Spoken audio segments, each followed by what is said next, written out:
Hi, so I'm going to be responding to my peer's claim about fast food commercials having a negative effect on the American society.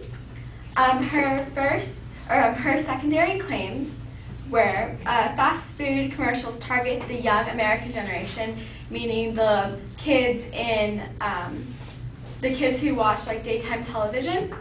And then the second one is young kids should know how to eat healthy when they are young because this leads to unhealthy eating habits in the future. And the third one is fast food commercials promote overspending.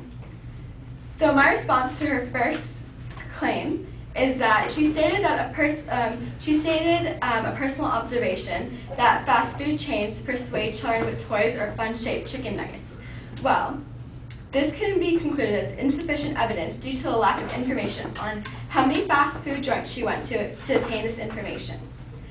A children's nutritional website says that many fast food chains offer water and milk instead of soda or like high-calorie juice.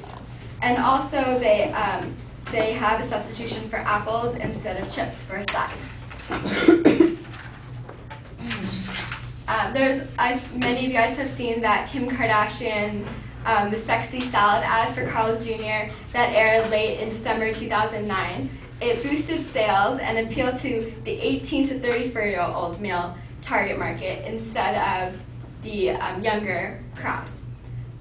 This evidence was concluded by was actually from an interview from the CEO of the Carl's Jr.'s parent company, CKE Restaurants Incorporated.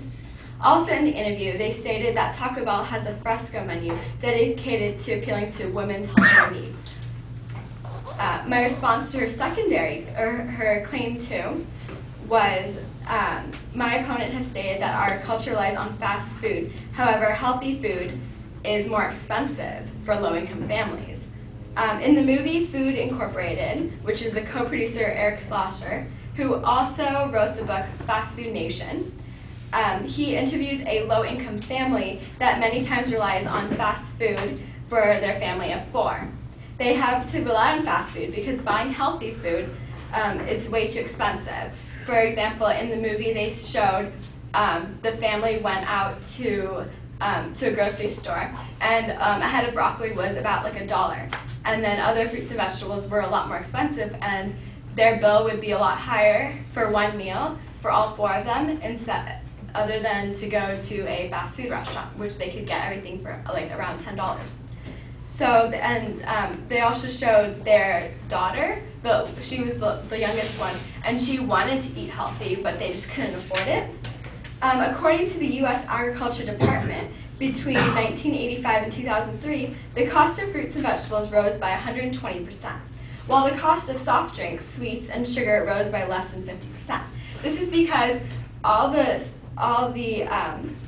soft drinks, sweets, and sugar is based on high fructose corn syrup, and growing corn in the United States is a lot cheaper than growing real healthy fruits and vegetables. Therefore, low-income families have to buy what they can afford, and what they can afford is fast food. My response to her claim 3 is that my opponent argues that fast food commercials promote overspending. However, so does staying healthy and fit. A UCLA study shows that low-income teens are more likely to live in neighborhoods with the temptations of fast food and fewer parks, offering places to get outside and partake in healthy physical activities. The combination of lack of exercise and the fast food diet is being held responsible for the higher rates of obesity in teenagers who live in low-income households. And my counterclaim to that would be that healthy food, gym memberships, personal trainers, and tracking your daily calorie intake, and much more services that you can either partake in or buy, are highly more costly than spending money on fast food. For example, a gym membership at the local 24-hour fitness can cost you around $50 to $70 per month or more, and if you wanted to get personal training on top of that, then you'd have to pay like an extra few $100s. And even to like partake in sports, like either on campus, like in school, you still have to pay a fee. In conclusion, I think that fast food commercials are not the only aspect that has a negative effect on the American society. I personally feel that the income levels and geographic locations determine how much people spend on fast food, and that this is not just because of the fast food commercials.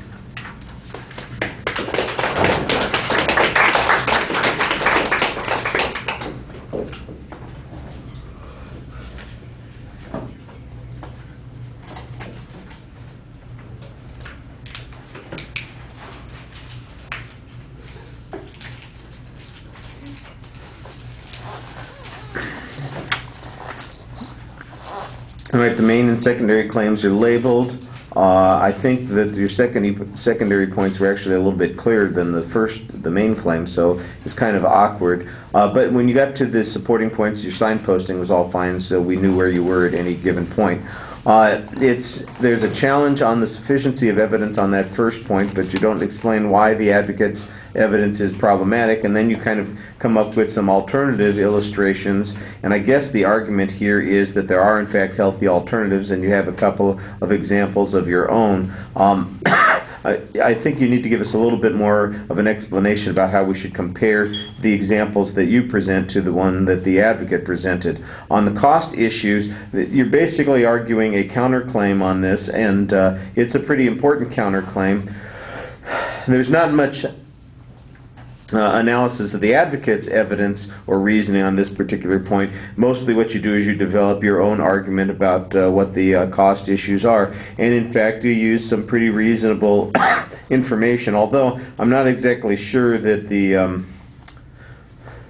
the statistical comparison that you have between the costs of sweets and sodas versus the increased cost of fruits and vegetables is comparable.